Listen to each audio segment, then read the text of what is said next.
Hello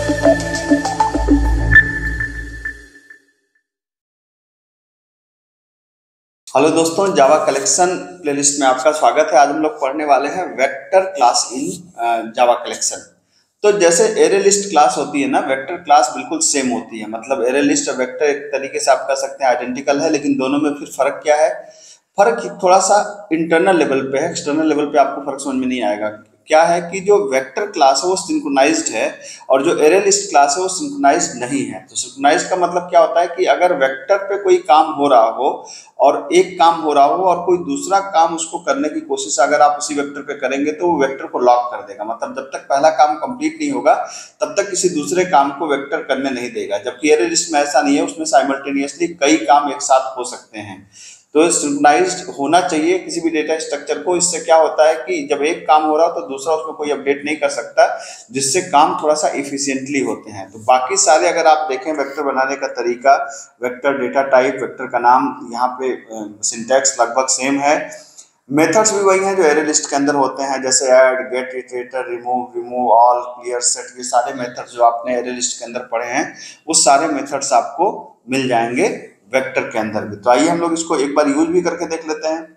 जैसे यहाँ पे मैंने java.util को तो इंपोर्ट कर ही लिया है। तो किसी भी वेक्टर को बनाने के लिए आपको क्या करना है? सिंपल, आपको यहाँ पे वेक्टर किस तरह की वैल्यू आपको स्टोर करनी है। जैसे मैंने कहा कि मुझे इंटीजर वैल्यू स्टोर करनी है, तो वेक्टर का v इक्वल टू न्यू, और यहाँ पर आपने वेक्टर बना दिया। ये सिंटैक्स वही पुराना वाला है।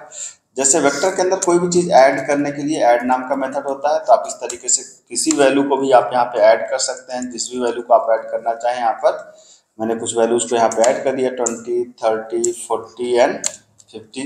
प्रिंट करने का भी वही तरीका है, लगभग सेम तरीका है। जैसे आप चाहें तो जैसे आप एरे को इटरेट करते थे, INTN कहाँ से उठाया? वेक्टर से उठाया, और हमने क्या कर दिया? हमने कहा system dot out dot print ln, हमने v को प्रिंट कर दिया, प्रिंट v को प्रिंट कर दिया n को, और हमने कहा कि थोड़ा सा गैप दे दो। तो आप देख सकते हैं जो आप वेक्टर में इस्तेमाल, एरे लिस्ट में इस्तेमाल करते थे, लगभग सेम सिंटैक्स है। इसको अगर आप कंपाइल करके देखना चाहें तो ये आपने कंपाइल कर लिया, ठीक है। और इसको अगर आप रन करके देखना चाहें तो आप आराम से रन करके भी इसको देख सकते हैं, ठीक, जावा डेमो, ठीक है। बाकी सारे मेथड्स वही हैं जो आपने पढ़े हैं, सारे मेथड्स। जैसे आप कोई भी चीज़ जब ऐड करना चाहें तो चाहे आप यहाँ पर अगर आप देखिए तो जितने मेथड्स हैं, जैसे वैल्यू को गेट करने के लिए इटरेटर अगर आपको लगाना है तो इटरेटर यूज कर सकते हैं, रिमूव करना है तो रिमूव कर सकते हैं, रिमूव ऑल कर सकते हैं, क्लियर कर सकते हैं, सेट कर सकते हैं। किसी भी एलिमेंट को अगर आप चेंज करना चाहें तो सेट कर सकते हैं, साइज जानना चाहें तो साइज जान सकते हैं, ठीक है। एरे में कन्वर्ट करना चाहें तो टू एरे से एरे में भी कन्वर्ट हो जाएगा। तो इस तरीके से वेक्टर काफ़ी काम की चीज़ है एरे मैनिपुलेशन की। जहाँ पर भी काम आएगी वहाँ पर हम लोग वेक्टर का इस्तेमाल करते हैं। आशा है आपको पसंद आया होगा। मिलते हैं अगले लेक्चर में। Thank you so much.